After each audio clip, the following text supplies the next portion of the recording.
Қалайсыңдар, балдар? Саламатсызбы? Концертке дайындықтарың қалай болып жатыр? Жақсы. Жақсылап дайындарыңдар. Мені ятқа қалдырмайсыңдар деп ойлаймын. Мектеп формасын киіп келеміз. Балдар, менде күшті идея болып тұр, келсеңдерші. Қандай? Бұл мұғалімнің жүргеніне көп болды, концертте бірдеңе білдірмедік па? Давай, қосыламын. Я, қосылам, как раз арамызда оқымыстылар жоқ. Не істейін деп жатсыңдар, не істесеңдер де біз екеуміз сендерге қосыламыз. Қыздар, балдар, мүмкін ойланып көреміз, себебі Жансұлу апай өте жақсы апай ғой, мүмкін осы жерден тоқтана аламыз. Келесі апай қатал болып қалуы мүмкін. Еркеназ, осындайыңды қашан қоясың? Ылғи бір нәрсе білдірейін десем үйсіп шығасың ғой. Қосылам ғой, бірақ Жансұлу апайға жаным ашып тұр.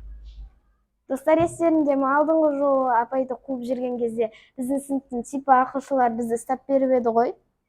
Дұрыс айтасың, Еркеназ, олар өткен жол бізді директорға ұстап берген еді. Осы жолы мұғалім мен ақылшылардың жазасын берейік. Осылайша Еркеназ сыныптың бұзықтарына қалай еріп кеткенін өзі де байқамады. Жоспарларын еркін ашық түрде барлығын айтып салды.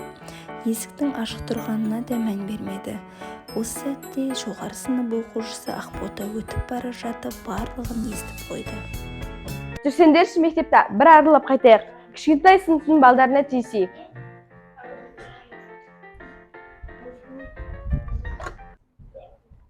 Не көріп атсыңдар? Біз де көрейік. Жатан братчикалар, не айтып атсыңдар, бізге де айтсыңдар. Еркеназ, не сен осы кіші сыныптарға тиіскеніңді қоймайсың? Апайың айтып беремін ғой. Айтпасын одан ары. Үзіліс уақытында жоспарлары Жансұлу апай мен директордың құлағына жетіп те үлгерді. Ал бұлар бейхабар, ары қарай не болар екен, концерттің өтуіне бір-ақ күн қалды.